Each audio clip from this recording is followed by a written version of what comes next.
Pois bem, e o terceiro modelo econômico? Transações, o diagrama do fluxo circular. Esse é outro modelo clássico que qualquer economista tem que entender, porque é a formação básica, é a introdução à economia e, portanto, é importante entender esse diagrama do fluxo circular.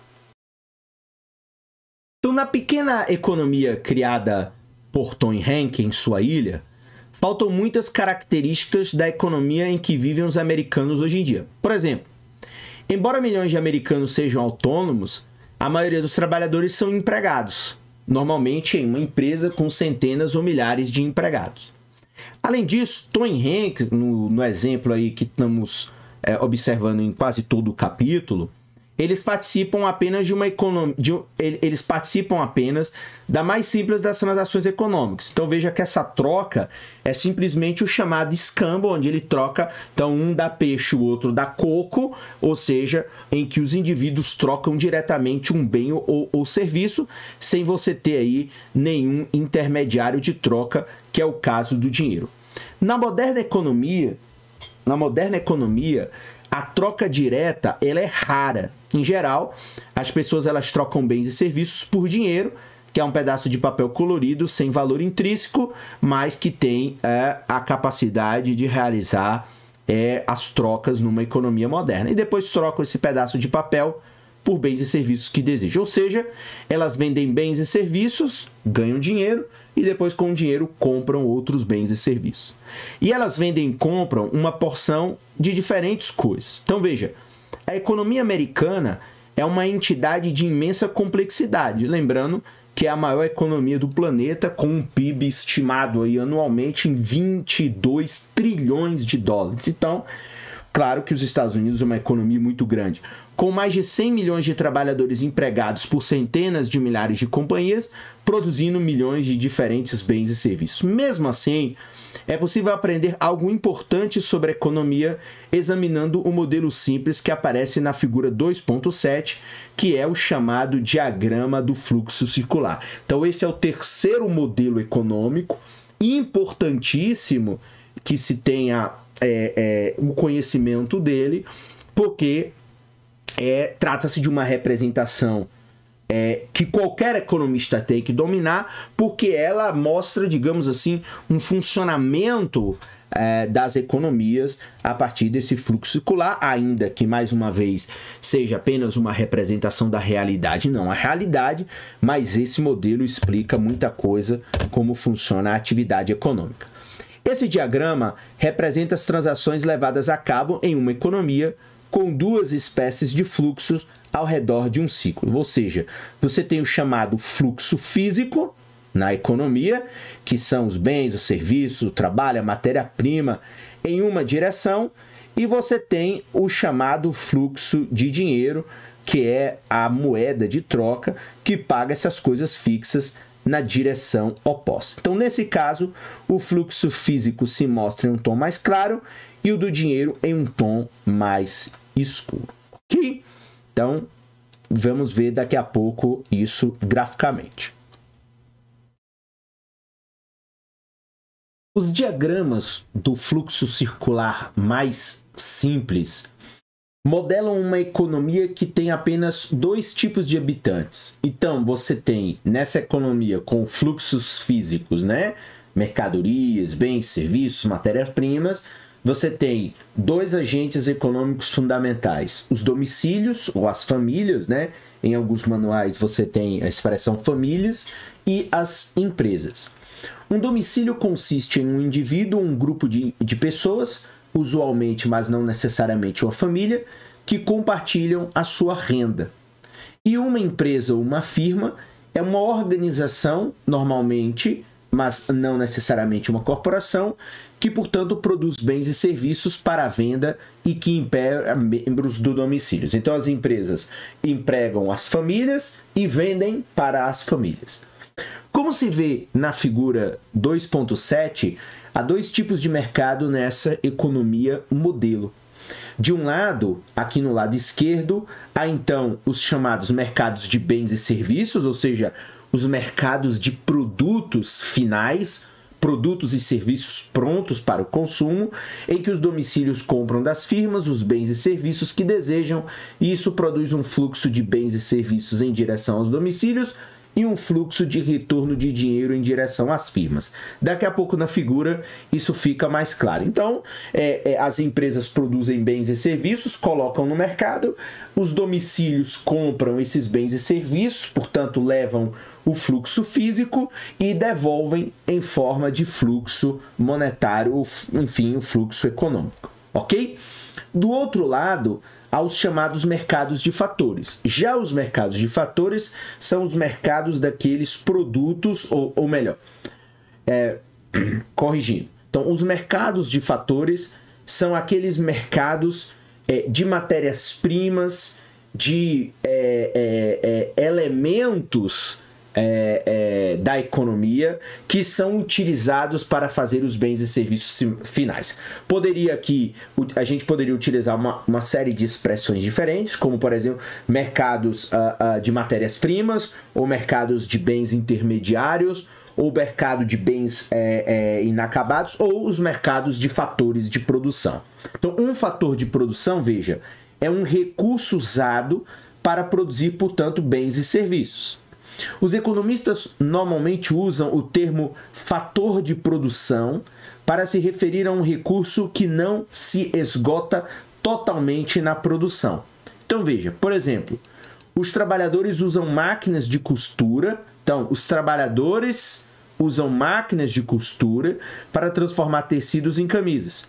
Os trabalhadores e as máquinas, portanto, são os fatores de produção, ou seja, itens, né, trabalhadores, que é o mercado de trabalho, e as máquinas, que são os equipamentos utilizados para transformar matérias-primas em bens finais, são, portanto, os mercados de fatores de produção. Porém, o tecido não é. De modo geral, os principais fatores de produção são aqueles que na economia a gente utiliza muito, né? Trabalho, terra, capital e capital humano, ok? Então, trabalho é um esforço dos seres humanos, terra é um recurso suprido pela natureza, capital se refere aos recursos criados tais como máquinas e edifícios, né? Capital aqui no sentido no sentido justamente de capital econômico, né? Ou seja, máquinas, equipamentos, edifícios, e o capital humano, que se refere à capacidade ou às conquistas educacionais e à capacidade técnica da força de trabalho de transformar matérias-primas, outros fatores de produção em produtos finais que aumentam, portanto, a sua produtividade. Então, você tem, aqui, nesse diagrama, nesse modelo econômico que é o diagrama do fluxo circular, então você tem dois agentes econômicos principais, domicílios e empresas, dois mercados, mercados de bens e serviços e mercados de fatores, e você tem dois fluxos, fluxo físico e o fluxo monetário, ou fluxo econômico, ou fluxo de dinheiro. É claro que cada um é, na verdade, uma categoria e não um único fator. Então, terra no estado da Dakota é bem diferente de terra na Flórida. O mercado de fatores, que a maioria das pessoas conhece, por exemplo, o mercado de trabalho, em que os trabalhadores são pagos por seu tempo. Então, dentro do mercado de fatores de produção, você tem, digamos assim, um submercado ali, que é o chamado mercado de trabalho, que é o mercado da mão de obra daquela economia, onde trabalhadores ofertam a sua capacidade de trabalho, né, ofertam a sua produtividade nesse mercado, e as empresas demandam trabalhadores para as suas atividades produtivas. Então, além de trabalho, podemos imaginar que os domicílios possuem e vendem às firmas outros fatores de produção. Então, por exemplo, quando uma corporação paga dividendos aos acionistas, ou seja, as empresas normalmente possuem proprietários, pessoas, né? Pessoas são donas de empresas e, portanto, domicílios são donos de empresas e, portanto, pagam dividendos. Que são membros dos domicílios, na verdade, está pagando pelo uso da máquinas, edifícios, em última instância, pertencem a esses investidores. Por exemplo, o aluguel também, né? Então, se uma empresa ela aluga um determinado edifício, esse edifício pertence a uma pessoa ou pertence a uma empresa que pertence a uma pessoa. Então, veja que esses dois agentes econômicos, eles também são uma simplificação da realidade, mas eles representam os dois grandes grupos de agentes econômicos que movimentam a economia que a gente conhece. Em sentido, a figura 2.7 é um modelo? Isto é, em que sentido ela é uma representação simplificada da realidade? A resposta é que essa figura ignora uma série de complicações do mundo real. A seguir, alguns exemplos. Então, vamos ver o que daqui a pouco a gente vai ver na figura, que como mais um modelo econômico, é cheio de simplificação, é como se fosse uma maquete da realidade para que a gente possa entender de maneira melhor alguns conceitos chaves do funcionamento da economia. No mundo real, a distinção entre empresas e domicílios não é sempre assim tão clara. Então, claro que há muitas complexidades na construção de dois grandes grupos de agentes econômicos. Consideremos um pequeno negócio familiar, como uma fazenda, uma loja, um pequeno hotel. É uma empresa ou é um domicílio? Um quadro mais completo incluiria um box separado para as empresas familiares. Muitas das vendas que as empresas fazem não são para os domicílios, mas para outras empresas. Isso também é verdade. Por exemplo, as siderurgias vendem sobretudo para outras firmas, como os fabricantes de automóveis, e não para os domicílios. É claro que aí a gente poderia, enfim, fazer uma série de, digamos assim, de adições e de elementos que com certeza transformaria um modelo mais complexo. Mas a ideia do modelo é justamente ser simples para que fique claro a partir desse diagrama do fluxo circular. Um quadro mais completo teria de incluir esses fluxos de bens e dinheiros dentro do setor das empresas, ou seja, empresas que negociam com empresas. A figura também, como é um fluxo circular ainda, digamos assim, muito simplificado. Por exemplo, você não tem governo e no mundo real você tem governo que retira fluxo circular da economia, uma boa quantidade de dinheiro na forma de impostos, mas também injeta na forma de serviços e de gastos públicos que, claro, movimentam as empresas e também empregam, por exemplo, pessoas ou indivíduos ou famílias que pertencem ao item aí domicílios. O modelo também não inclui, por exemplo, o setor externo. Então, a economia internacional. Então, o nosso país transaciona muitos produtos com outros países, etc. Como aqui nessa versão aqui do livro digitalizado, está oculto aqui, eu fiz um outro scanner. Esse próprio livro do Menkil é um livro que as imagens são muito claras, né? Mas, enfim, eu tentei aqui resolver isso de uma outra maneira. Então, veja só como é que funciona esse diagrama do fluxo circular. Então, esse é um modelo que representa o fluxo de dinheiro e de bens de uma economia. Então, note que você tem um conjunto de setas aqui, que eu estou mostrando aqui com o cursor do mouse. Então, você tem um lado que são os fluxos físicos, né? Ou seja, veja como você tem o mercado de bens e serviços, os bens são vendidos para os domicílios fornecem os fatores para o mercado de fatores, os fatores vão para as empresas produzem os bens e serviços. Esse é o fluxo físico. E aí você tem um fluxo do dinheiro, né? Então, os domicílios recebem bens e serviços, pagam em dinheiro. Nesse mercado de bens, o dinheiro volta para a empresa paga os fatores pagam os domicílios. Então, no mercado de bens e serviços, os domicílios como bens e serviços das firmas, gerando um fluxo de dinheiro em direção às firmas e um fluxo de bens e serviços em direção aos domicílios.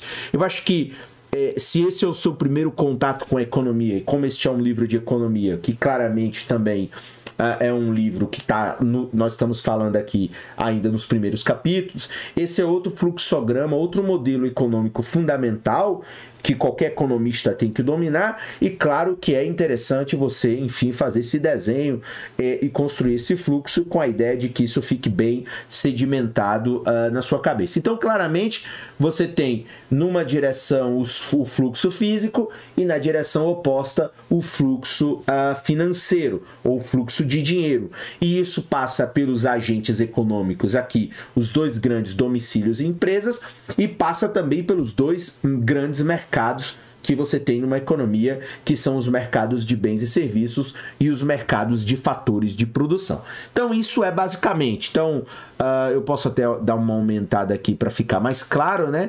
Então, aqui está o fluxo, o diagrama do fluxo circular de uma economia. Mais uma vez, trata-se de um modelo simples, né? É um modelo que busca representar a essência da realidade e não representar todos os detalhes da realidade, o que seria, consequentemente, impossível, porque aí seria a própria realidade. Ok? Pois bem, vamos continuar aqui então na interpretação aí desse fluxo circular da economia.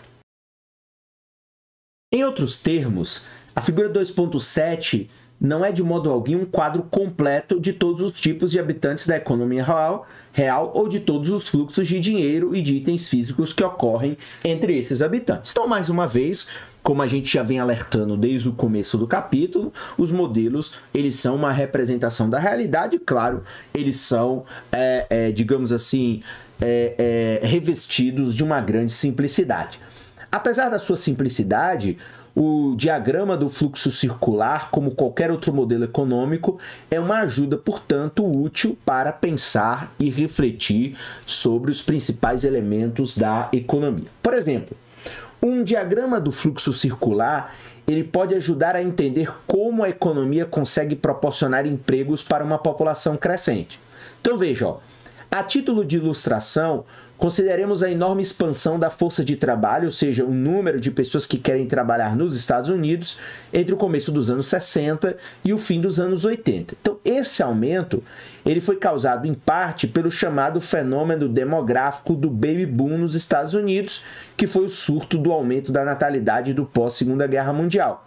A primeira geração do baby boom começou, portanto, a procurar emprego lá no começo dos anos 60 e a última buscou trabalho no fim dos anos 80. Além disso, mudanças sociais levaram a uma proporção cada vez maior de mulheres a procurar emprego fora de casa. O resultado é que entre 1962 e 88, lá nos Estados Unidos, o número de americanos empregados ou procurando emprego aumentou 71%. Então, veja, uma grande expansão da oferta de trabalho no mercado de trabalho, que é um dos mercados dos fatores de produção. Isso é muita gente procurando seu primeiro emprego, mas, felizmente, o número de empregos também se expandiu durante o período em percentagem quase igual. Ou foi apenas sorte? Então, veja, o diagrama do fluxo circular nos ajuda a entender por que o número de empregos disponível cresceu junto com a expansão da força de trabalho. Então, a figura 2.8 compara os fluxos de dinheiro ao redor do círculo da economia dos Estados Unidos entre 62 e 88. Então, tanto o dinheiro pago aos domicílios, então as empresas pagam as pessoas dos domicílios, quanto o dinheiro gasto pelos domicílios. Então, o trabalhador recebe porque trabalha na empresa e ao receber o salário dele, ele vai e gasta com bens e serviços fornecidos pelas empresas. Por isso que é a noção do fluxo circular, ou seja, a economia faz com que o dinheiro gire, né? Ou seja, do trabalhador para os bens e serviços, empresas, mais trabalhador, e você tem o inverso, que é o fluxo físico. Então veja, tanto o dinheiro pago aos domicílios quanto o dinheiro gasto pelos domicílios aumentou enormemente durante o período e não foi por acaso. Então veja, à medida que mais pessoas passaram a trabalhar, ou seja, mais trabalho era vendido nos mercados de fatores, os domicílios tinham mais dinheiro para gastar. Ter mais dinheiro para gastar significa que as pessoas compravam mais bens e serviços nos mercados de bens e serviços produzidos pelas empresas. E a fim de produzir esses bens e serviços, as empresas tinham de empregar mais trabalhadores. Então, essa é a ideia do fluxo circular, ou seja, se você está tendo o seu primeiro contato com a economia ou está aprimorando os seus conceitos de economia ou relembrando os seus conceitos de economia, você vai ver que é um ciclo. Então, eu estou empregado, ganho meu dinheiro da minha empresa, vou comprar bens e serviços. Quando eu compro bens e serviços, as empresas produzem bens e serviços. Para produzirem bens e serviços, as empresas contratam mais trabalhadores que recebem mais salários e que compram mais bens e serviços, e que as empresas produzem mais bens e serviços e que contratam mais trabalhadores. Esse é o fluxo circular da economia e que, claro, este modelo te dá uma noção simples, mas uma noção verdadeira de como funciona o fluxo de uma economia. Assim, apesar de ser um modelo muito simples da economia, o diagrama do fluxo circular ajuda a entender alguns fatores importantes, portanto, sobre a economia real. De acordo com o modelo, o número de empregos não é fixo porque ele depende de quanto gastam os domicílios, e a quantia que os domicílios gastam depende de quantas pessoas estão trabalhando. Em outras palavras, não é por acaso que a economia, de algum modo, cria empregos suficientes quando a força de trabalho ela cresce rapidamente. Claro que aqui, mais à frente, em outros capítulos sobre mercado de trabalho, a gente faz aqui uma pontuação, uma crítica por conta dessa argumentação, digamos assim, muito clássica de como funciona o mercado de trabalho. Eu não vou abordar essa figura aqui, o crescimento da economia dos Estados Unidos, porque eu não consegui essa imagem. Veja que aqui está muito clara a imagem, então não aparece, mas veja só o que diz aqui, né? Então, estes dois diagramas do fluxo circular, um corresponde a 1962 e outro a 1988. Então, aqui, na verdade, aqui você tem domicílio, 70 milhões de trabalhadores, mercado de bens e serviços, enfim, o que ia girando. Então, aqui é o dinheiro, 0,36 trilhões é o que as empresas gastam e 0,38 trilhões é o que as empresas pagam para os mercados de fatores de produção. Então, veja como os números eles estão muito próximos. Ajuda a entender como a economia americana foi capaz de produzir emprego suficiente para a sua força de trabalho. Então, o número de trabalhadores quase que dobrou nesse período, enquanto o fluxo de dinheiro entre domicílios se multiplicou por 9. À medida que a força de trabalho crescia, o dinheiro para os domicílios aumentavam e seus gastos em bens e serviços cresciam. Isso obrigou as empresas a empregar mais trabalhadores para atender à maior procura de bens e serviços, e isso gerou, consequentemente, mais empregos para os domicílios, ok? Pois bem, vamos avançando aqui no capítulo que está chegando ao seu final. Aqui, na verdade, tem um item chamado Economia em Ação. Nação rica, nação pobre. Vamos ver aqui o que os autores querem nos ensinar nesta sessão. Tire sua roupa em um momento e lugar adequado, é óbvio, e olhe as etiquetas que mostram de onde ela vem. Nos Estados Unidos, pode-se apostar que muitas delas, se não a maioria, são feitas no exterior, em alguns países muito mais pobres que os Estados Unidos. El Salvador, Sri Lanka, Bangladesh, né? Enfim, Camboja, Vietnã, China e por aí vai. Então, por que esses países são mais pobres que os Estados Unidos? Essa é a pergunta. O motivo imediato, né, do ponto de vista econômico, é que essas economias são bem menos produtivas. Ou seja, as empresas desses países simplesmente não conseguem, com uma dada quantidade de recursos do seu mercado de fatores de produção, produzir tanto quanto as empresas comparáveis nos Estados Unidos ou em outros países ricos. Por que tais diferenças de produtividade entre países são tão grandes? É uma questão profunda. É claro que, veja, do ponto de vista também de uma resposta simples, digamos assim, uma resposta de televisão em poucos segundos, diríamos que a diferença é por conta da produtividade. Mas como os autores pontuam, essas são questões profundas e complexas. De fato, é uma das principais questões que preocupam os economistas. Mas, em todo caso, a diferença de produtividade de fato é um fato. É real. Mas é claro que há outras coisas. Mas se as economias desses países são tão menos produtivas que a dos Estados Unidos, como é que eles produzem uma quantidade tão grande de roupas usada pelos americanos? Ou por que os americanos não fabricam eles mesmos?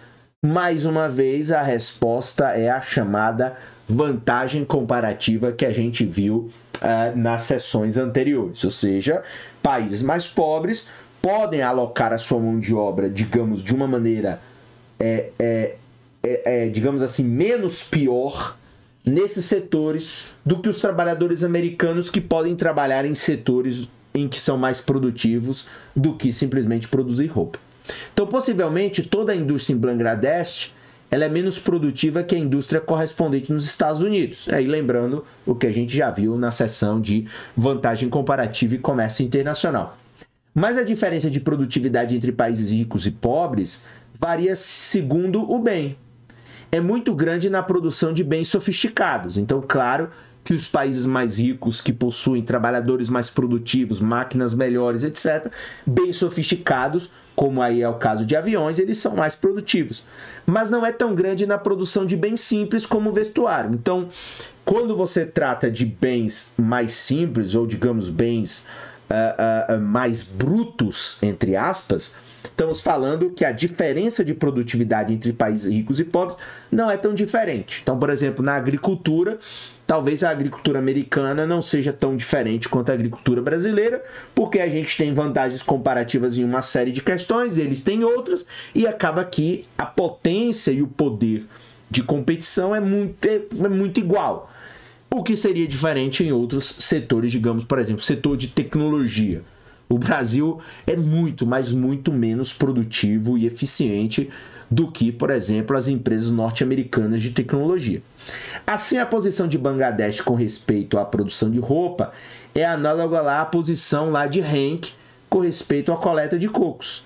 Ele não é tão bom quanto o outro náufrago, mas é o que ele faz comparativamente melhor, ok? Aqui tem um box que acrescenta o seguinte: a maioria dos modelos econômicos são experimentos mentais ou representações simplificadas da realidade, baseadas no suposto de que tudo mais permanece constante. Então, veja, boa parte dos modelos econômicos, dos 3 que a gente viu neste capítulo, eles são simples, eles representam a realidade, eles não são a realidade.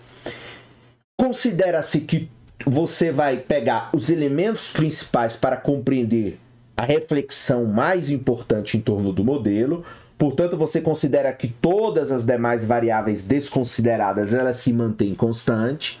E claramente esses experimentos são construídos do ponto de vista de uma construção mental para permitir ao economista em formação que ele desenvolva a capacidade de raciocínio. Então, um modelo econômico importante é a fronteira das possibilidades de produção, que ilustra os conceitos de eficiência, custo de oportunidade e crescimento econômico. Já a vantagem comparativa é um modelo que explica a fonte dos ganhos do comércio, mas frequentemente é confundida com vantagem absoluta. Cada pessoa e cada país tem uma vantagem comparativa em água, fazendo surgir, portanto, os ganhos de comércio. Nas economias mais simples, as pessoas fazem escambo ou troca direta em lugar de comerciar com dinheiro, como se faz na economia moderna. Já o diagrama do fluxo circular é um modelo que representa transações dentro da economia, como fluxos de bens e serviços, de fatores de produção, de dinheiro entre domicílios e empresas, etc. Essas transações ocorrem em mercados de bens e serviços e em mercados de fatores. Então, note que os modelos lhe dão a capacidade de raciocínio, lembrando que ser economista ou o curso de economia é um curso, digamos assim, é um curso talhado de teoria. O economista ele é um teórico, ele é um analista, ele é um construtor de projetos, planos, previsões. Ele o curso de economia ou a ciência econômica não é uma ciência prática. Por exemplo, isso aqui não é arquitetura, que você vai ver no final uma coisa real sendo construída. Não, a economia ela é uma reflexão da realidade. É claro que várias questões teóricas podem resultar em realizações concretas, mas na maioria das vezes estamos falando, portanto, de uma disciplina onde há um domínio muito grande de elementos teóricos e, portanto, o desenvolvimento de modelos e, portanto, também